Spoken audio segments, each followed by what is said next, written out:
Hi, this is Elena with Black Sheep 303 Creative, and today I'm going to show you how to make two no skills at all required fall backgrounds that you see on these cards. Really easy. So the first one will be using distress inks as watercolors with some metallic accents. So I have a piece of Tim Holtz watercolor paper cut to an A2 size, they come that way, and I'm going to just take my little Distress Ink minis and press them onto my craft mat, and then I'm using a flat brush, adding some water to dilute the ink down, and then I'm just going to scribble this onto the watercolor paper in basically 3 spots. So my first piece of advice would be, if you can scribble, you can do this. So it is not hard at all. My second piece of advice would be kind of go in groups of 3 to go with the concept of the visual triangle. So what that means is a design art tip rule, sort of, where you want to place colors or objects in 3 areas of a piece in order to move the viewer's eye around. So that's kind of like a real easy, basic idea to keep with. So I used Candied Apple was the red, and then Squeezed Lemonade was the yellow. And now I've got peeled paint. And so I'm going with the threes thing. And then after you've got a base down that you like, you can then add additional spots of color as you see fit. But I would say start with the 3s if you're unsure of how to do this. Now this is Seedless Preserves, and it is a purple. And so my tip number 2 for this would be careful where you put complementary colors. Now I am cheating here a little bit, as you will see from the colors I've already put down. On the color wheel, certain colors are considered complementary, and so they go together really well, but if you blend them together, they create mud, basically. So those, in this case, would be red and green and yellow and purple. So if you're going to overlap those or run them purposely into each other, and this is Wild Honey I'm putting on now, they're going to create a brown, which honestly for fall isn't necessarily a bad thing. But I would say if you are careful about not getting them too wet next to each other, you should be okay as far as any blending happening. Or just don't put them next to each other, although you can very obviously see that I did do that. And then as the watercolor dries, or the paper dries, the colors lighten up quite a bit. And then as it gets wet, I'm kind of going and dabbing out any excess water with a paper towel. But one thing you can do, which you just saw me do there, was take the little mini ink cube and just kind of tap it directly onto the paper, and then spread that color around with your damp brush. And that helps the saturation level of the color be greater. Or if you like a more pastel look, you can let the water just dry, like let sort of a more watery, less saturated look go on the background, and let it dry, and it'll be lighter than it is originally.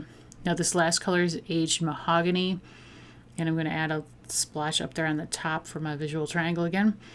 And then I'm just going to let this whole thing dry. And you don't have to plan, you don't have to worry about how it comes out, because this is going to be a background, so nobody's going to look at it too closely. It's really just to give the impression of fall colors. But it's fun, and it's easy, and it's quite effective. Now for my metallic accents, I am using, this is Hero Art's Glimmer metallic ink. This is rose gold, and I'm just tapping my paint brushes here as a fan brush, and then the regular flat brush to get various sized droplets on the background. And then for a little bit of gold accent, I'm going to use this iZink Ice Glaze, which is what we are going to use on background number 2. And I'm going to just take a tiny bit, squeeze a little bit out of the pouch onto my palette knife here, and then I'm just going to spread it like butter or frosting in random spots on the background. Now it is transparent, so you will see the color of the background behind it, especially if you spread it fairly thin. If you like areas that you don't like where the blend is happening, you can be a little thicker, so you won't be able to see through it as easily. But it's fairly subtle, and you only see that it's metallic gold when the light hits it, like there. And that is background number 1 done. So background number 2, I'm using that same iZink ice. These are designed by Seth, Apter, and produced by Aladine. And as I mentioned, it is a transparent glaze medium. Dries fairly quickly, especially the thinner you spread it. But because it is transparent, you can overlap colors. You can mix it together to create new colors. It's a very, very cool medium. And I wanted to show, it's used a lot in mixed media, but it does have uses for cards. So that's why I wanted to show this to you. So this first color is Slurpee. And you can see I just take I squeeze a little bit onto my palette knife, and then I just spread it just like we kind of scribbled with the distress inks onto this piece of paper. Now this is a heavyweight Gina K Designs ivory cardstock. It's an A2 size base. I would suggest using a heavyweight base because it does get wet. Because this is like a, it's not liquidy, but it is a wet medium. And so the paper will start to buckle if you don't have a fairly heavyweight cardstock. And then you saw there, I mixed together melted butter, which is the yellow, with the Slurpee color to get an orange. And now I'm going to mix frozen peas, which is the dark green, with Greenland, which is kind of like a chartreusey green, to get kind of a medium shade of green. And now I'm just spreading that randomly around. I'm not following my rule of threes so much with this medium, but you are getting kind of the same feel. Like I'm sort of just putting bits of the colors around here and there to create visual interest and have the eye moved around the page. And there I added a little more melted butter, and now this is called Whiskey Frost, which is a really pretty golden brown. And this actually does some really cool things when you overlap other colors. So I'm going to let this dry as is, but it's going to dry with the texture and the shine that you see there. And now I'm going to take some Arctic Grape, which is a purple, and go over some other colors with it. And you'll see, like, you can see the original color through it, and then the new color on top. It does sort of change the shade of the colors under it, but it creates a lot of depth and dimension when you have these colors layered together. And that was Slurpee again, and now I'm going to create a little more orange with my Slurpee and melted butter and mix that around. And any texture that you add, like with the palette knife or however you put this down, will stay there. So that can be really interesting too. I mean, you can get it really smooth if you want, or you can have it pretty textured depending on how you place the medium onto the paper. So I've filled in most of the background, and you can see very abstract, but very colorful. These are brighter colors than the distress inks are once they're dry. And so I'm adding more Arctic Grape on top of the first layer, which was kind of light. So you can see how the color changes depending on how thick you put it down or how many coats you put down. And now I'm going to add a little bit of metallic to this as well. So this is the cool gold again that we used on the distress ink background. And I'm just dotting it kind of around here and there. I'm trying to get a little more texture with the palette knife with the metallics. And then this is cool copper. And so I'm doing kind of the same thing with that. And honestly, I hope you can tell it is really, really cool looking in the end. It's very, very, bright and interesting.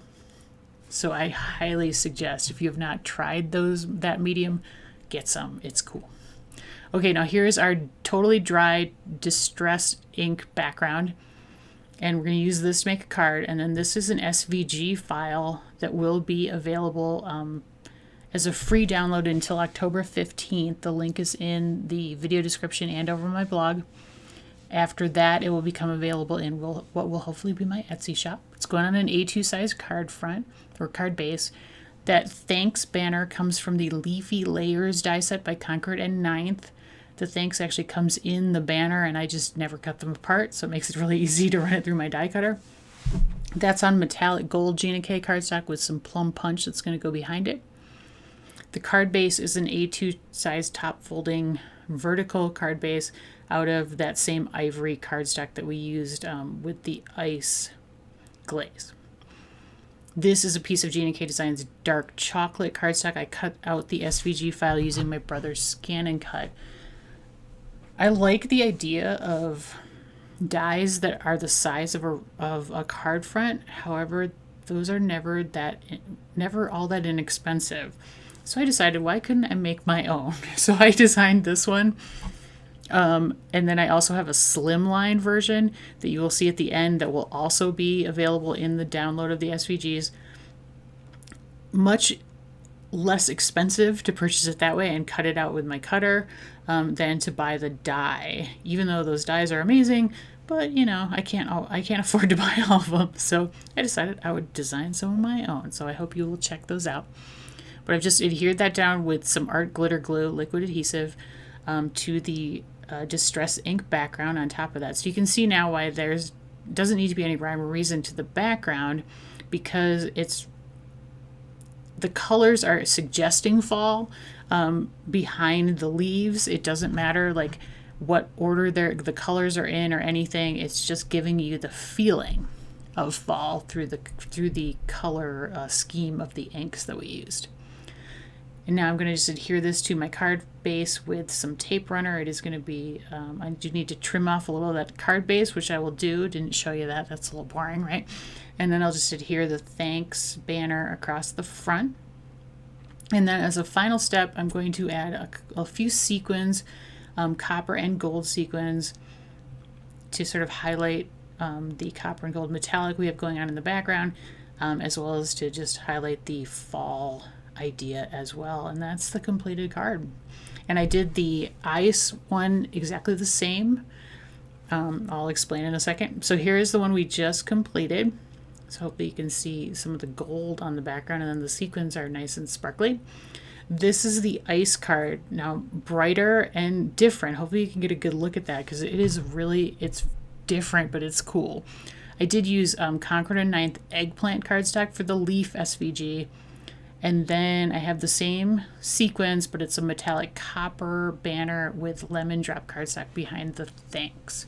Otherwise, exactly the same construction as this card, which is the Distress ink background that you actually saw me put together. And here is the slimline version of this leaf SVG. Hopefully you kind of like that. I think it's pretty cool. I made it exactly the same as the Distress ink background. However, I used metallic watercolors, so you can see they're kind of shiny, instead of Distress inks onto a 3 3/4 by 9-inch piece of watercolor cardstock to make that background, but exactly the same technique as the Distress ink background. And that blessed is from the Spellbinder's So Many Sentiments die set. Here's a close-up of the Distress ink background, very pretty, and then here's the ice background. So they look really different from each other, but again, no skills required, but both create, I think, some very, very pretty fall and easy fall backgrounds. I hope I've inspired you to try those techniques. Very, very easy.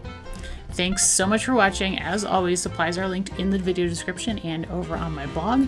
If you like the video, I'd sure appreciate it if you give me a thumbs up. That helps my channel, as does leaving me a comment, and I love to hear from you. If you haven't subscribed to my channel yet, I'd actually love it if you would do that as well. Thanks so much. Have a great day.